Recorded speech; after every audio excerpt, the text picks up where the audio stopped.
12. Meron kayong 12,000 pang simula ng negosyo, Kuya Mike. Salamat po. Ha? Maraming po. Basta subok lang ha. Opo. Hanggat may dumating sa atin na biyaya, pagbutihin natin, huwag natin sayangin ha. Opo. Baka ibayad nyo sa utang. Ay, hindi po. Hindi po, bibigay ko po rin namin. Kasi kapag napalago nyo yan, lahat ng kung ano man yung may kailangan kayong bayaran, mababayaran nyo na sa tubo. Ano, kaya unahin muna natin, priority muna natin na mapapalago pa tayo yung negosyo. Ano? At kung ano man yung binabayaran nyo, mababayaran nyo yan kapag nagtutubo na yung pera nyo. Opo. Ha? Opo. Bigay mo sa mismo, sabihin mo, pag-usapan nyo mabuti kung anong plano yung ano. Opo. Okay, ang nagpabigay pala din sa atin, nagtulong din sa atin. Nandun pa yung ano ko. Yung cellphone ko. Kasi sasakyan. Banggitin ko na lang po guys mamaya kung sino din po yung nagpabigay sa atin. Kontak ko na rin siya. Siya ay may sakit din pero sa likod ng kanyang sakit gusto niya pa rin makatulong. Kaya sa pamamagitan ng channel natin ay nakikita yung sitwasyon ng mga kababayan natin at yung may kakayanan din na tumulong ay nagkakausap kami na magtulungan para sa ating beneficiary. Kaya ito, sa tulong din nila, sa pakikipagtulungan nila sa atin, may pangsimula sila Kuya Mike. At yun nga, sana magkaroon din sila ng maayos na tahanan. Ayun lang naman yung hiling namin. Ano kung gusto mong sabihin Kuya Mike, sa nagtulong sa atin din? Maraming salamat po sa nagbigay po nitong pangsimula namin. Ano man Kuya Mike, alam At ko. salamat din po sa inyo, Kuya. Wala ka naman. Opo. Kuya Mike, sana sa maiksing pagsasama natin kahit paano Opo. sa bawat bisita namin dito kahit paano sana nakakatulong kami kahit kunti ha. Opo. Yung isa amin, baka may tampo ka pa. Wala po. May naging tampo ka ba sa amin? Wala po. Sa comment section lang talaga. Opo. Sa comment ng ibang tao. Okay, malinaw para nang sa ganun ano.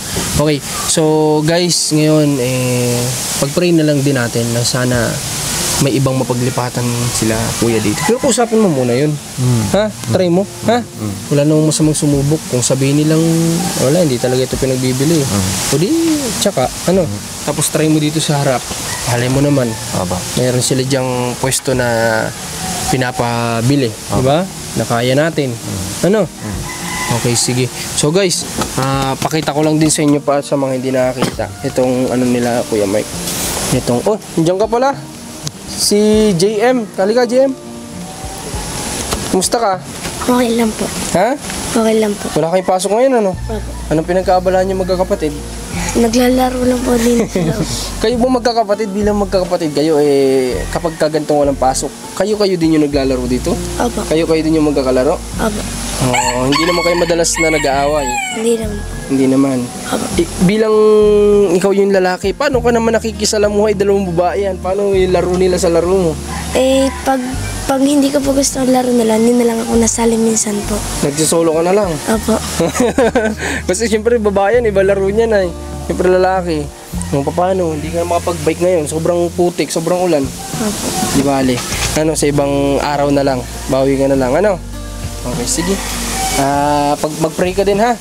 Na sana magbigyan kayo ng lupa na pagtitirikan ng tahanan ha. Kasi darating yung araw matatanggal tong bahay nyo dito. Wala na kayong titirhan kung ganun. Diba? Kaya alam mo ba yun na pwede mangyari yun? Naririnig mo sa kanila? Para mag-pray lang tayo kay God ha. Na sana mabigyan si Papa mo ng pagkakataon na magkabahay kayo ng may kwarto. Okay, basta kami, nandito lang kami. Handa kaming magtulong sa inyo ha. Okay, sige. Ingat. Ay, nga pala Kuya Mark, bago ako umalis. Sa ribbon cutting ng ginawa niyong bahay, gusto ko nandun kayo ha. Itataon namin na walang pasok itong mga bata para kasama mo sila. Ha? At birthday din naman ng kapatid mo, isasabay na namin dun. Di, sana nandun tayo magkakasama ha. Okay ba yun? Maasahan ko yun? Sige ha, promise yan. Promise pa. Sige, taon natin na walang pasok para nandun sila Kuya Mike. Kasama natin doon kalahati ninyo. Ha? Kapunta mo na kami.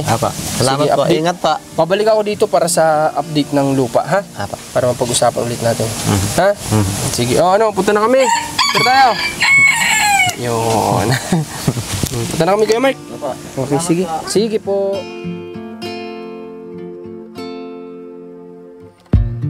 Alright guys, palabas na tayo ng area ni Kuya Mike. Maraming salamat. At hinarap tayo ngayon ni Kuya Mike. Nadat na natin siya, kumbaga malinaw na sa ating lahat. So, mali din pala yung sinasabi ni Ate Ninya na akala niya may galit sa kanya. So, ang punot dulo pala talaga nito is yung mga naging comment ng mga viewers din natin. So, para sa amin na sanay na sa ganitong trabaho, sa ganitong misyon, sa ganitong obligasyon, sanay na kami na alam mo yon na pag may nabasang comment na negative, okay lang, pwede namin baguhin o pwede namin i-apply sa sarili namin. Pero sa mga kagaya nilang hindi sanay, ganito yung pwede nilang maging reaction, di ba? Kaya nga sabi ko minsan sa vlog ko, maging maingat tayo sa pagbibigay ng komento. Kagaya niyan, hindi naman natin intention na magkaroon ng idea ang bawat isa na about sa ganun. So naisipan lang din ng mga viewers. So inilagay naman nila sa comment section. Kaya sana sa susunod ay mas maging maingat din tayo sa pagbibigay ng comment. At kami rin naman ay kumbaga sa pagbibigay din namin ng comments sa mga nakakasama natin is din namin kumbaga babawasan namin yung pwedeng magkaroon ng ibang tawag dito, ng ibang masabi ko tuloy, nagkakaroon kasi ng ibang meaning yung sinasabi natin para sa ibang tao. So bawasan na natin din yung ganon, para wala nang maging negative na meaning yung iba nating ibig sabihin, na wala naman talaga tayong purpose para maging ang ibig sabihin sa iba ay ganon. Okay? So palabas na tayo dito. Thank you ulit sa lahat ng sumama sa amin. At maraming salamat din sa lahat ng nag-comment dito sa video na to at nag-like. Kung bago ka pala, mag-subscribe ka na. At sana marami pa tayong matulungan na kababayan. At sana rin mag-pray natin si Kuya Mark na mapagawa natin ng bahay. At sana itong negosyo nila na panimula ay mapalago nila. Diba? Yun lang, maraming salamat ulit. Mamaya babanggitin ko paglabas yung nagpaabot. Okay guys, so babanggitin ko muna po yung yung tumulong sa atin para po makapag-provide din tayo kay Kuya Mark ng pangnegosyo. Salamat sa pakikipagtulungan niyo po, Nanay Marilu, sa pagtitiwala din sa amin. Okay? So eto guys yung sinasabi ko na alam mo yon, mas malinaw na sa atin ngayon na ibig sabihin hindi talaga si Ate Ninya or sino man sa kamag-anak yung nagiging rason ng hindi pagtrabaho ni Kuya Mike. Malinaw na ang lahat, kumbaga. So ito po yung sinasabi ko na maging maingat din tayo sa pagbibigay natin ng komento. Kasi kagaya niyan, di ba sinabi ko sa inyo na baka mamaya wala naman talagang ibig sabihin para doon sa mga nakakasama natin, yung mga bagay-bagay na naiisipan natin. So magkakaroon lalo sila ng idea o masasaktan sila kapag hindi sila sanay dun sa mga comment na nababasa nila sa comment section. Sabi ko nga, para sa amin na mga vlogger ay sanay na kami sa mga ganitong sitwasyon at handa kami dito. Nakahanda kami bago namin to pasukin na kapag kami mga negative comments sa amin, it's either i-adapt namin or babaguhin namin kung ano may negative na nakikita nila. Sanay kami. Kumbaga, pero sa kagaya nila Kuya Mark na simpleng tao ay hindi sila sanay kapag may nabasa silang negative para sa kanila. So ito na nga yun. So di ba sabi ko sa inyo, wala tayong ibig sabihin, wala tayong negative meaning sa mga sinasabi natin sa kanila magkapatid. Tayo lang din yung nagbigay ng ibang meaning dun sa mga sinasabi ko. Kaya ayun, nagkaroon tuloy sila ng idea na baka mamaya ayun nga, nababagalan sa trabaho nila, di ba? Which is, ang sinasabi ko naman talaga ay mas mabilis kapag nandun si Kuya Aris. Kasi nga, ang ibig sabihin lang nun, 3 silang nagtatrabaho, di ba? So, yun lang, at least nalaman na natin, wala namang tampo sa atin. Si Kuya Mark talagang nasaktan lang sa mga comment ng mga netizen natin. Pero respeto ko naman kayo kasi open kayo, malaya kayo nang bigay ng mga opinion nyo dyan. Yun nga lang, di sana yung ibang tao, no? Kaya yun, maraming salamat sa pagsama sa vlog namin na ito kay Kuya Mark. At isama na lang natin sila sa prayer na mapagawa natin ng bahay sa ibang part ng lupa dito. Willing naman kami ng sponsor na magtulungan para mapagawan sila. At sa mga gusto pa magbahagi ng inyong mga blessing para sa kapatid ni ate ninyo na si Kuya Mark, mag-message lang po kayo, dadali namin yan dito. Muli po, maraming salamat sa Team Marcos. Salamat po sa pagsuporta nyo sa amin, sa pagmamahal na binibigay nyo. Marcos TV channel, Commander ni Marcos, Rans TV, at kita-kits po tayo sa mga susunod pa na vlog. God bless po sa lahat, ingat po kayo.